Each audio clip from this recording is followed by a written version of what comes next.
On this week's Hockey Inside Out, how valuable is Andrei Markov to the team, and what are we going to do with Alex Galchenyuk?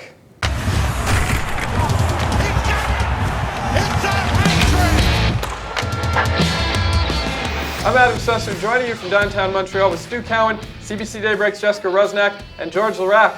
Let's take a look at what we're going to be talking about on today's show. Number 1, how many years would you give Andrei Markov on a new contract? Number 2, should the Canadiens move Alex Galchenyuk back to center or leave him as a winger? Number 3, how will Carey Price's strong regular season performances hold up in the postseason? Number 4 is our HIO Viewer question of the week, which asks, what team will give the Habs the least amount of trouble in the first round of the playoffs? And number 5, will the Canadiens finish the season as Atlantic Division champions? Let's start the show. Through 16 seasons, Andrei Markov has been the most dependable player the Montreal Canadiens have had since, well, turn of the century. He's 38, he has 39 points in 53 games this year, and the 5 points that he's produced in just the last 2 games this week is a good example of just how important and relevant Andrei Markov still is to the team. How long and how much money do the Habs throw at Markov to try and get him to re-sign with the team when his contract ends at the end of this season? He's made $5 million a year for I don't know how many years now, so I would say since the turn of the century. I'd renew him 2 more years at that salary. I don't think he wants to go anywhere else. I think he's happy here. I think what he should have done this year, he deserves that. I wouldn't give him a 1-year contract. I'd give him 2 years, and then in 2 years you go back and decide what you're going to do after that.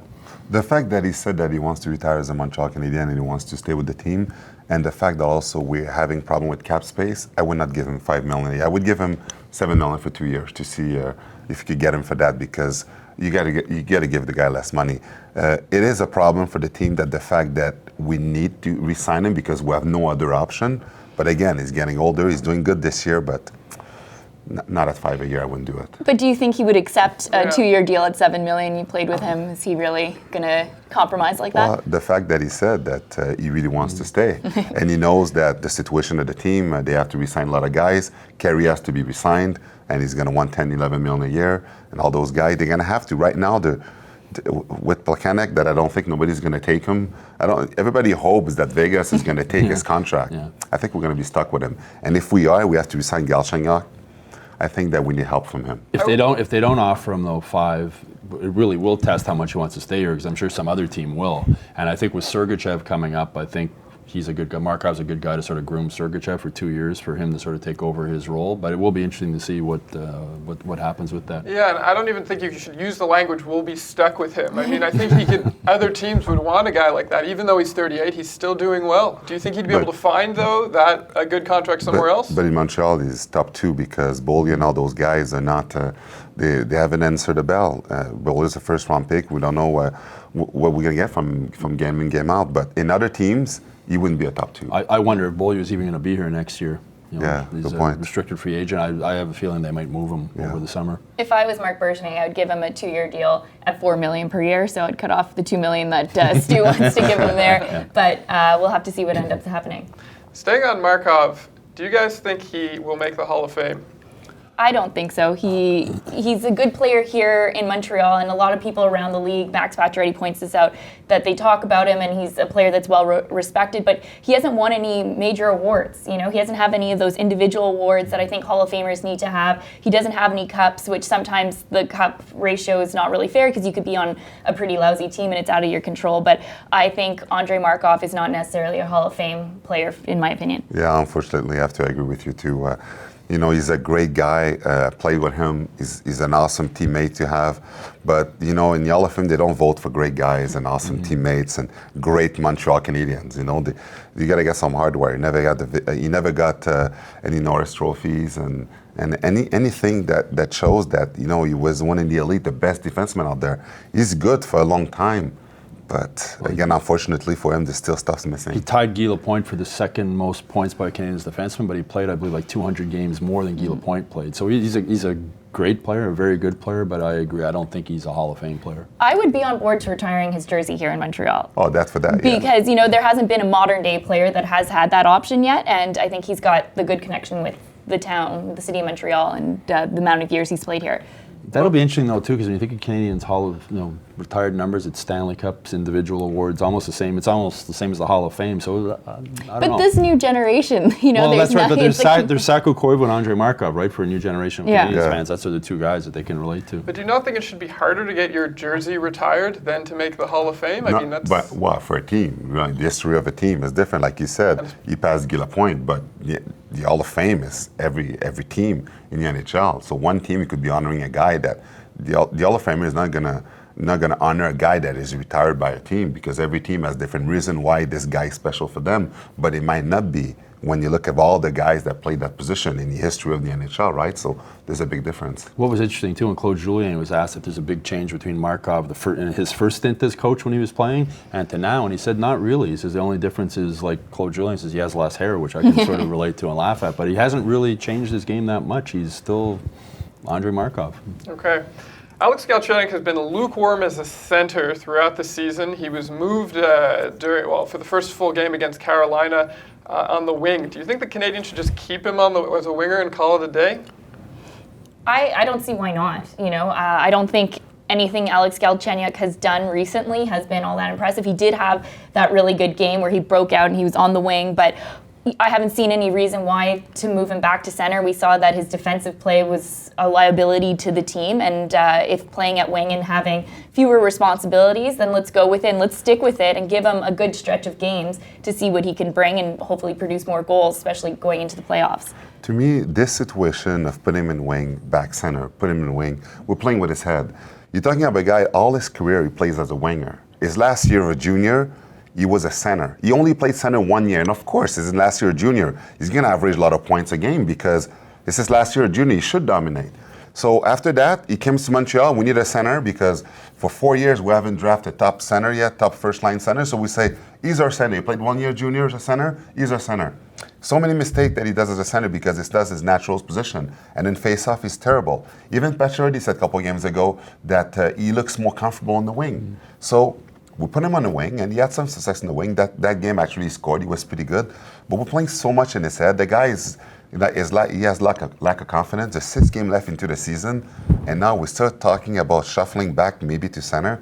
We have to leave him in the wing and find a way that he's comfortable in producing before playoff starts, because without Galchenyuk scoring, the same guy that scored 30 goals last year, we're not going to go far. I'm starting to wonder if Galchenyuk's even going to be back with the Canadiens next season. I wouldn't be shocked if Marc Bergevin trades him and maybe packages Beaulieu, try and get Matt Duchene from Colorado, package those two guys together. I think that the Canadiens have reached a point with him that they really don't know what to do.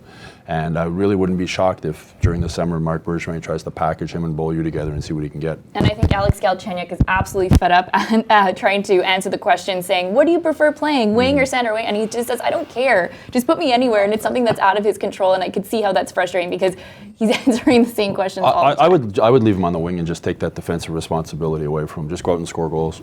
Yeah. Okay, Carey Price was tested on Tuesday night versus the Stars, as he often is, playing with an inconsistent offense. Do you think he's going to be able to maintain that level of play in the postseason?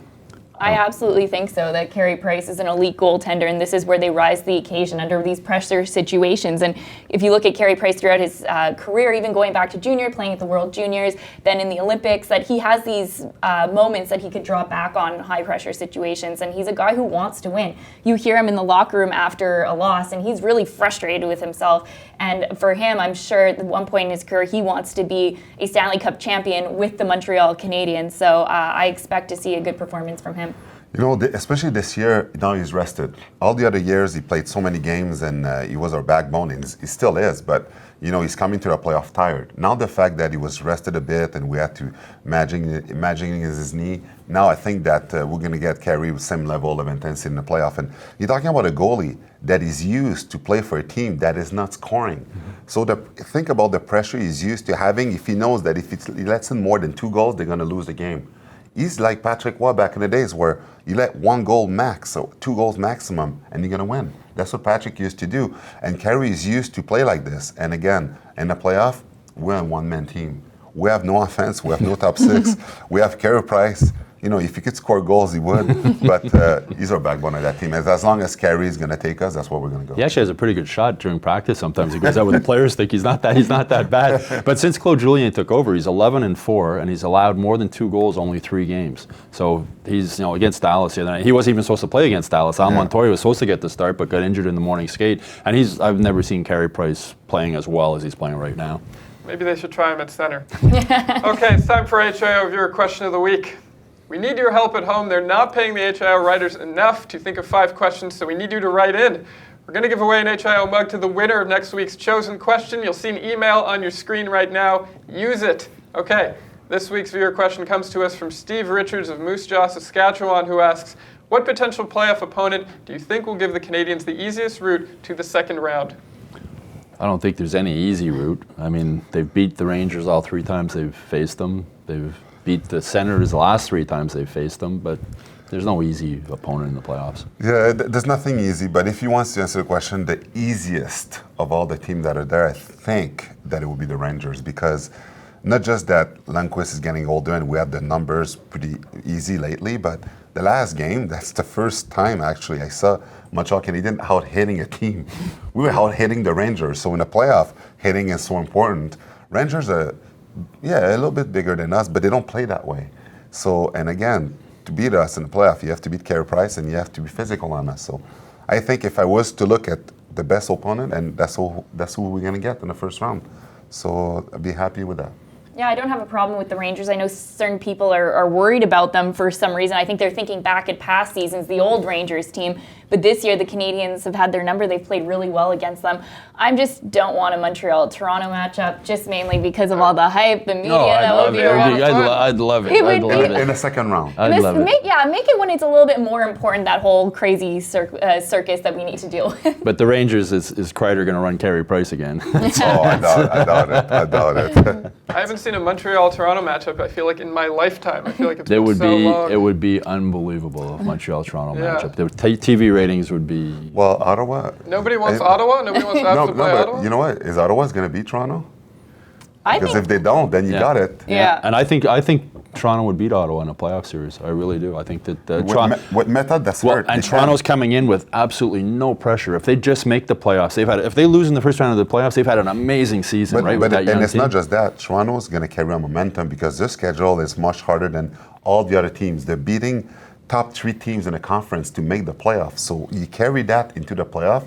Your confidence rocking high. They're winning with Henderson that's hurt right now. That is their MVP. Man, you think Ottawa wants to play them in the first round? It's really dangerous. Meta that's hurt on top of that. Those young guns that are full of energy, that are all skating every veteran out there. I think Toronto's going to beat Ottawa first round. Well, I'd love to beat Toronto in the second round. I think that would be, it's a guarantee. The Habs always beat Toronto. I'd love to see that happen. Do you think the Habs will finish first place in the Atlantic Division? I think they will right now. They've been playing well as of late, and the schedule right now is not going to be too intense. They've got some teams that are on the bubble of trying to make the playoffs, some teams that are completely out of it. But I think as long as they are playing with the same mindset and the same way that they played against Dallas, then it should be okay. Yeah, I think it's over. I think that the schedule, they have to finish the season, even though sometimes the tricky game where they're supposed to beat team and they don't. They beat Ottawa 3 times, and the gap between them and Ottawa has some tougher games to play. I think that if with the 6 games that are left, there's so many of those easy teams that they have that I think with no question they're going to finish first. I think that 3rd win over Ottawa was the key. That was a character win because they beat them back-to-back in 2 games, and then they lost 2 games to 2 non-playoff teams, and then came back and beat Ottawa again. So that, to me, that showed that this team does have some character to win that 3rd game against Ottawa to knock them back a little bit. Okay. Well, that is our show for this week. I want to thank the panel, Stu, George, and Jessica. We'll be back next Thursday. Thanks for watching. Like, share, and subscribe if you haven't already, and leave your thoughts in the comment section on our YouTube page. I'm Adam Susser, and I'll see you next week, Habs fans.